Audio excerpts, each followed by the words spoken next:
Tantor Audio, a division of recorded books, presents Sex, Drums, Rock and Roll, the hardest-hitting man in show business, by Kenny Aronoff. Forward by Neil Peart. Narrated by Kenny Aronoff.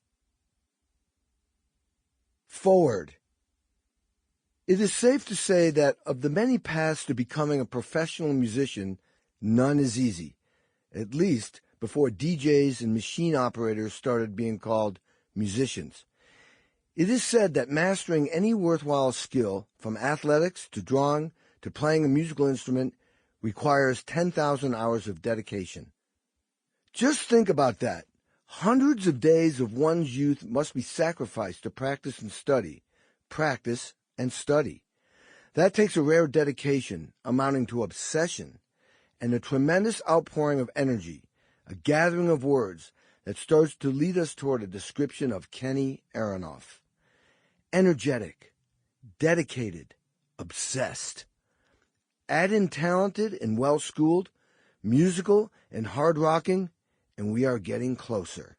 When Kathy Rich and I were planning a tribute record to her father, Burnin' for Buddy, in the 1990s, Kenny was on our list right away. He came in and knocked off 2 tracks in short order, working from his homemade notation. You'll hear more about that later. But to anyone else, the pages look like a bookie's tally sheet of scribbles and hieroglyphics. For Kenny, it got the job done, and we even had time to record a 3rd track he wanted to try. Later that year, Kenny was working with another artist at Les Studio in Quebec, near where I have kept a home for over 30 years.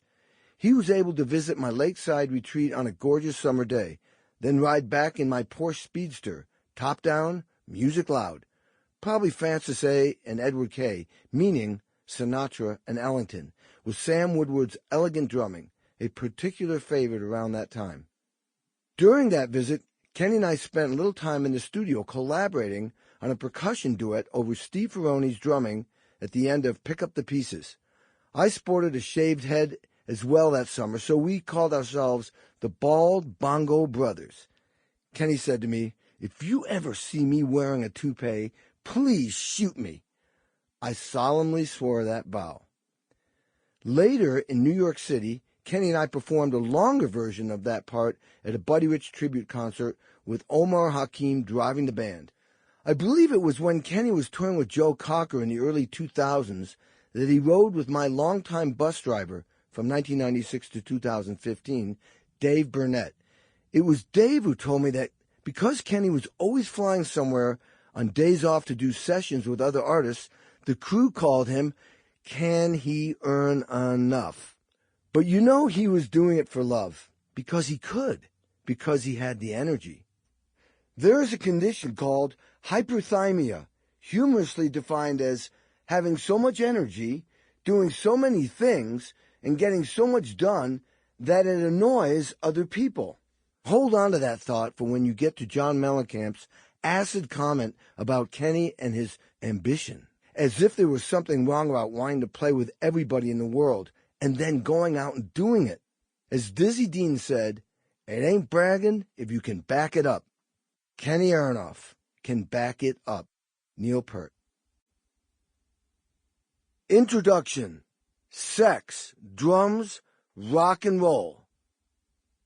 Playing the drums is an emotional, physical, spiritual, and sexual experience. When done right, there's a fantastic sexual energy between the band and the audience, between the drummer and the band, between the band and the fans out in front of the stage. It's the world's biggest come-on. I've spent my entire life flirting with the audience. It started in my living room and advanced to bars and then arenas and stadiums. And every night I created torrid relationships with the women in the audience, and probably everyone else too. Rock and roll does not discriminate. But if you're looking for a book where the drummer brags about sleeping with 4,000 women, this isn't the one.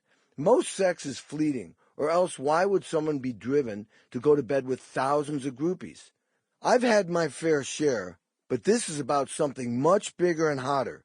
This is about seeing the Beatles on TV and then actually getting to play with them 50 years later. because that is the biggest fantasy to ever come true. Getting girls to dress up like nurses is easy when you're 25 and in a hot band. Staying relevant and keeping the show on the road, not so much. Getting called on the phone every day to do a session with the world's greatest artists is what does it for me. Playing with Sting and Rod Stewart one day, Johnny Cash, Paul McCartney, and Leonard Skinner the next, that turns me on. Yes, and also the women, definitely the women. And when we were young and flying around the world, doors flew open to hotel rooms, orgies, weird scenes, you name it. But you aren't going to find giant piles of cocaine in this book either. Drums, not drugs. I'm not judging anyone, but that's what works for me. I am a fortunate cat. From the first note to the last, in stadiums and arenas, for the last 3.5 decades, and still going strong, if I had a snare drum between my legs, you could guarantee it was going to be some kind of a great night. And after the show, I'd send thousands of people home, driven by the power of the beat, to fuck and fall in love. Sex, drums, and rock and roll is some serious, powerful shit. Kenny Aronoff, Los Angeles, California. 1. Hey, I want to be a Beatle. I was an insanely hyper kid. I had boundless energy from the time I woke up until I fell asleep at night. And I needed outlets that matched my endless energy.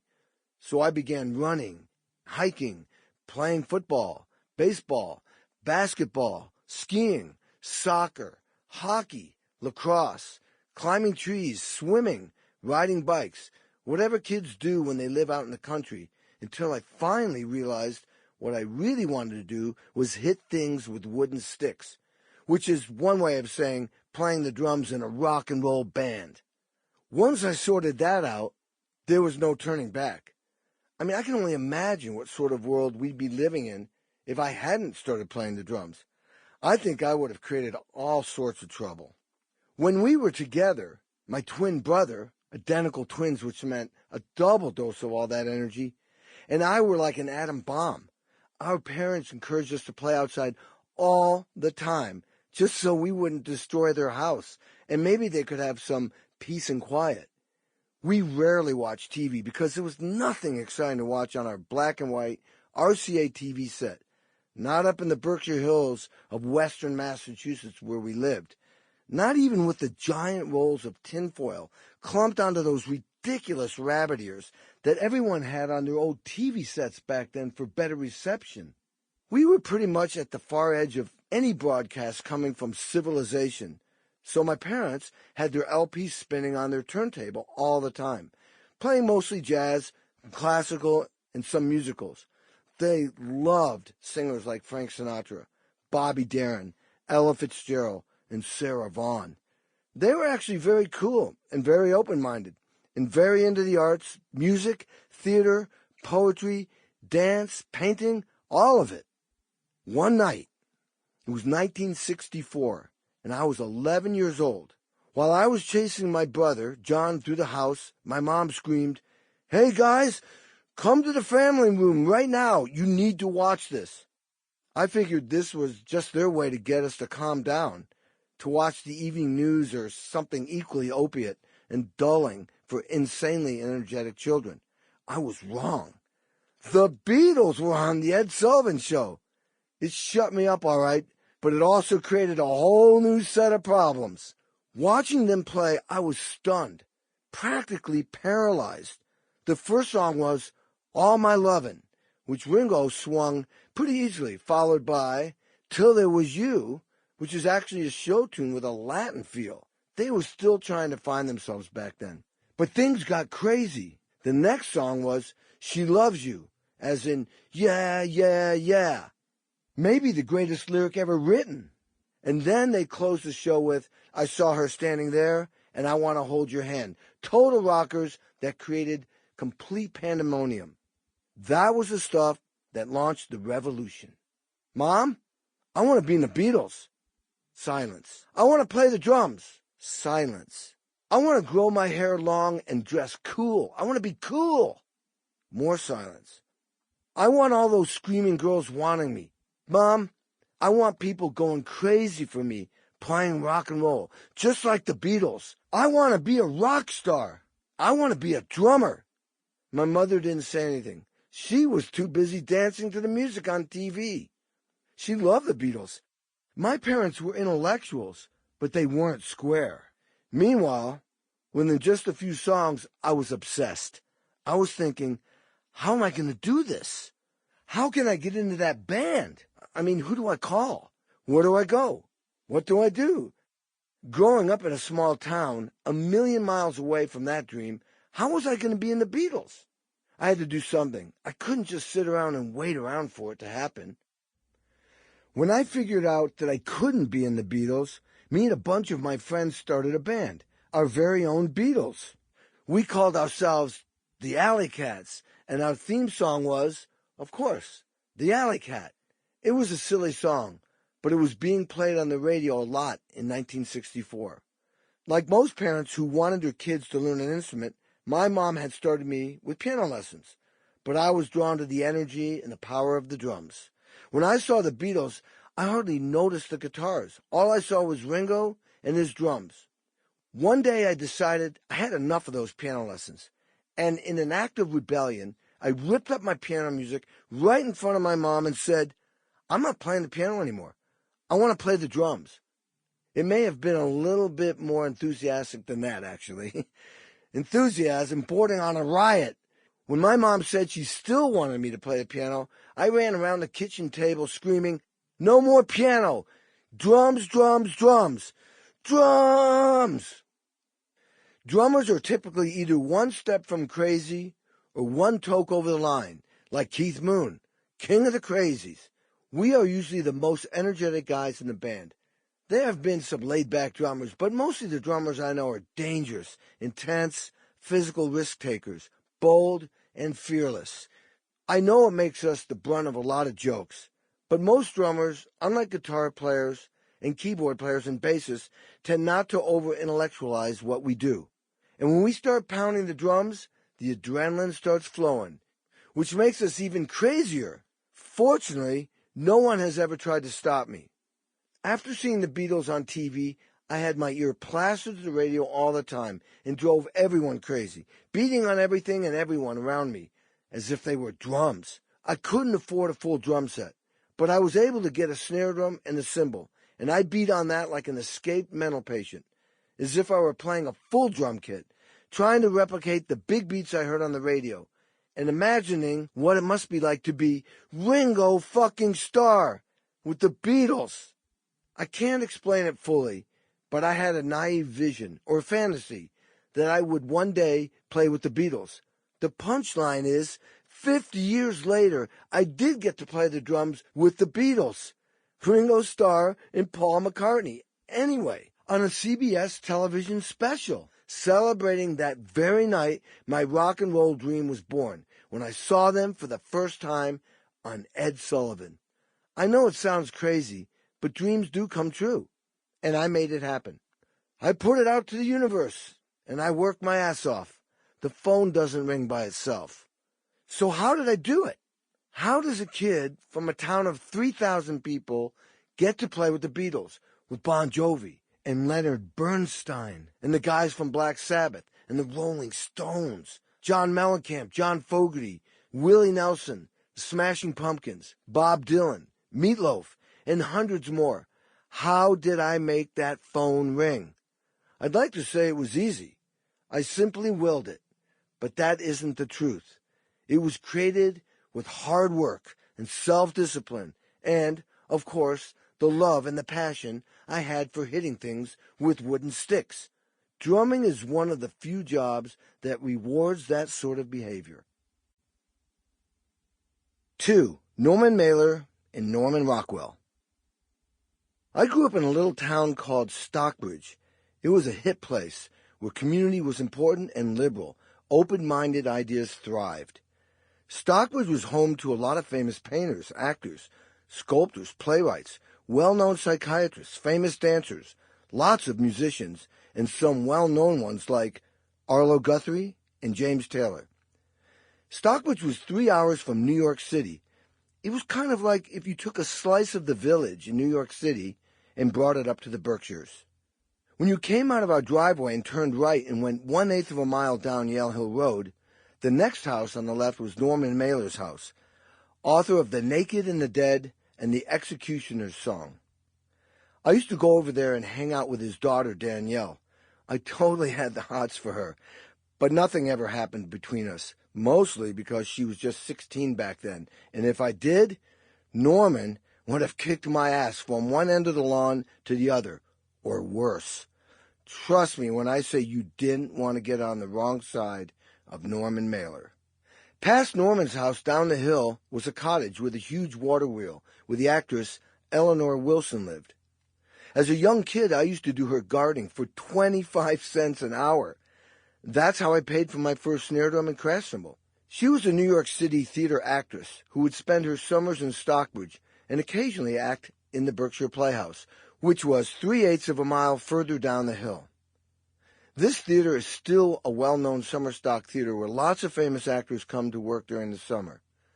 I met many famous actors there, stars like Frank Langella, Richard Dreyfuss, Goldie Hawn, Estelle Parsons, and Faye Dunaway. They would come to the Berkshires to get out of New York City in the summer and do some old-school acting in a beautiful location. Everyone was super nice and left their attitudes back in New York. It was a great place to grow up. One summer, when I was 22 years old and really coming into my own, I was hired to play drums and percussion for a musical that was being performed at that theater. There was a lot of fucking going on behind the scenes at that theater company that summer, and for some reason, I was getting a lot of action. There were lots of very sexy, beautiful female dancers in that musical, and they went crazy for my relentless drummer's energy and rhythm. Maybe now you're starting to see the appeal of playing the drums. No one dances to the guitar player. When my identical twin brother, John, and I entered the second grade, our parents thought it would be good to put us into different classes with different teachers to help us develop our own identity, since we are connected in a way that only twins can be. Dr. John Aronoff, my brother.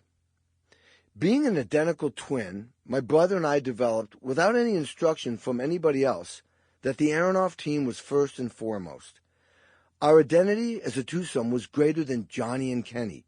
It was bigger than either one of us individually, and that we served to honor that, to respect that, to protect that, the integrity of that. And so the currency of everything we did was to maintain this sense of Aronoff twinship. We never violated the code. The twinship was all about team building. It was all about collaboration and competition, a lot of things that are essential for boys to become men. Everyone loved the twin thing, especially John and me. We were always popular because of that. People loved seeing us together. Still today, people who know me but don't know I have a twin brother meet John and freak out. It happens all the time. I've sent John into the dressing rooms of artists I work with. People like Joe Cocker, Melissa Etheridge, Bob Seger, John Forgerty, you name it. And they all do a double take. Mick Jagger was freaked when he saw us both together. We used to visit Norman Rockwell, the famous painter and illustrator, when I was in grade school. He lived just out of town. I would watch him paint, and he would talk to us. And while my brother was distracting him, I stole his cigarettes. He had these cool pewter boxes that held cigarettes in them, and I would sneak a few at a time to take home to smoke with my brother and sister. It is an odd upbringing when Norman Rockwell is the source of your contraband. More importantly, if I rode my bike south out of town, I could visit one of my best friends, Tom Gibson. I spent a lot of time at his house in the summer. His family was super liberal and cool, and I guess looking back now, pretty well off. I mean, they had indoor swimming pool, clay tennis courts, a trampoline, and a small guest house that Tom turned into a place where we could rehearse our rock bands and play records as loud as we wanted on the stereo all night long. We smoked a lot of pot and listened to Creedence Clearwater Revival, not knowing, of course, that in 30 years I'd end up playing the drums for their singer-guitarist John Fogerty. For now, I was just rolling joints on his face on the covers of their albums. Tom's mom was a big-time psychiatrist who helped pioneer hypnosis for therapy, and his dad was William Gibson, the American novelist and playwright who wrote The Miracle Worker, the story about Helen Keller. He also wrote a 2-act play called Two for the Seesaw. The director of Two for the Seesaw, Arthur Penn, who eventually directed Bonnie and Clyde, The Chase, and Little Big Man, lived in our town as well. Arthur eventually built a house up the road from the Gibsons, and his wife, Peggy Penn, acted in the original Peter Pan as Wendy. I would run into all kinds of actors and film people at the Gibsons' house. One summer night, it was my turn to come down from the guest house and sneak a few beers from the kitchen.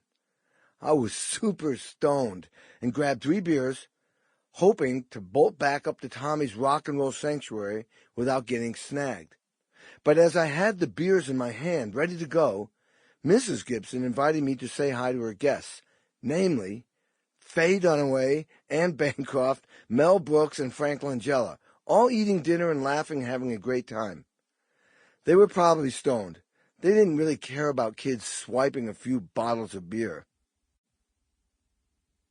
3. Purple Haze.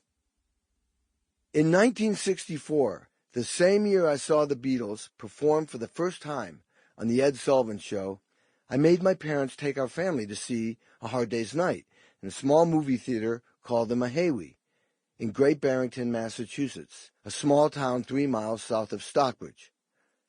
I was already rehearsing on the weekends with the Alley Cats, but after seeing A Hard Day's Night, I was even more crazed to be in the Beatles, or at least be in a rock and roll band like the Beatles, with everyone going crazy for us, especially the girls. Back in the early 60s, the AM radio stations we listened to, FM wouldn't happen for a few more years, played a wide variety of musical styles. So you could hear the Beatles, and later the Rolling Stones, and Jimi Hendrix, but also Ray Charles, James Brown, Elvis, and novelty songs like The Alley Cat, all on the same station, WBZ-AM out of Boston. Even better, there were very few commercials, more music, and great hat patter from the DJs playing the music. You got to know the DJs, and they were stars in their own right. It was a glorious time. They played everything you wanted to hear, all sorts of stuff that really opened up my mind. You never had to change the channel. The song The Alley Cat, by someone with the unlikely name of Bent Fabric, had been a big hit. We did our version featuring our most talented band member, John Sauer, on piano. He played it flawlessly. We rehearsed at his house in his living room on the weekends when we weren't playing with John's cool electric HO model racing cars. John and the other 2 musicians were 1 year older than me. Jeff Hodges played bass and Steve Harris played guitar, and everyone sang but me. And because I could only afford an old wood snare drum and 1 cymbal, I stood up and played. Eventually, I traded that snare drum for some weed, and then bought a louder snare drum, a metal one, made for rock music. But I still couldn't afford a whole kit. Not yet. A funny thing is that the guy who traded me the pot for the drum called me 35 years later and said he was going to put it on eBay as Kenny Aronoff's first drum. So I bought it back. I originally paid $20 for it, but I paid $400 to get it back. No drugs exchanged hands. My first drum was a 6-lug snare drum that made the drum ring a lot. 10-lug snares are more common, which was perfect for jazz, but I wanted a tighter sound for rock and roll. So I used a piece of very thin fabric my mom gave me. I took off the bottom head and stretched the fabric across the drum, then put the head, counter hoop, and snares back on. When I got it back, it still had the original bottom head on it with that same piece of fabric, which to me was very sentimental and made it very well worth the dough. The first gig I ever played was with the Alley Cats. And of course, we played Alley Cat. But we also played some Beatles and Beach Boys songs. Because we only knew about 5 songs, we played our entire set twice, which still only took about 20 minutes. But I was immediately addicted to playing the drums in front of people. This was my rock star fantasy coming true. making people sing and dance and play along with my beat. And of course, again, I had no idea where it was all headed. Ellie Aronoff, my mom. Stockbridge is a big summer town because it's located 2 miles from Tanglewood. And in the summer, Tanglewood is open, so you get the whole Boston Symphony for 8 weeks. And Kenny was a part of the Tanglewood Music Center Orchestra, working with the Boston Symphony Orchestra members. He was a timpanist and a percussionist and wore a tuxedo when he performed. I'm a New Yorker by background, and the kid's dad, Arthur, was from New Jersey. I met him up here by accident. Kenny's father was a paper chemist, and he moved to the Berkshires to work in a paper mill. And for a New York City girl, that was quite an adjustment. But we ended up having the best life. Kenny and his siblings were raised in a great 10-room house that was built in 1848. Started out as a farmhouse and then had wings that were added on. When we first moved into this house, we had very little money, but we worked very hard together and built it up. And I think the kids saw that, and that's how they grew up. Those children had probably the best father anybody could have. He was a wonderful man. Kenny's brother, John, who was a clinical psychologist, said to me just the other day, "I think Dad was the best adjusted man I have ever met." Nina Aronoff, my sister. We were reminded all the time that we were a family and that we took care of each other. We came from a certain kind of Jewish family that is very oriented towards children and to education and to culture. My mother was extremely creative. One of the great strengths she brought to being an elementary school teacher was this idea that there was always something you could create out of the moment. So to have that as a norm in the environment you grew up in is really a gift. That's a privilege to have that, because you learn to draw on your own resources, and you also learn to think that it's possible to change the moment. My parents took me to see a lot of famous jazz musicians perform at a local venue called the Music Inn, way out in the woods in Lenox, Massachusetts, 3 miles north of Stockbridge. It was an intimate place, perfect for jazz, and I saw a lot of modern jazz legends play live there as a child.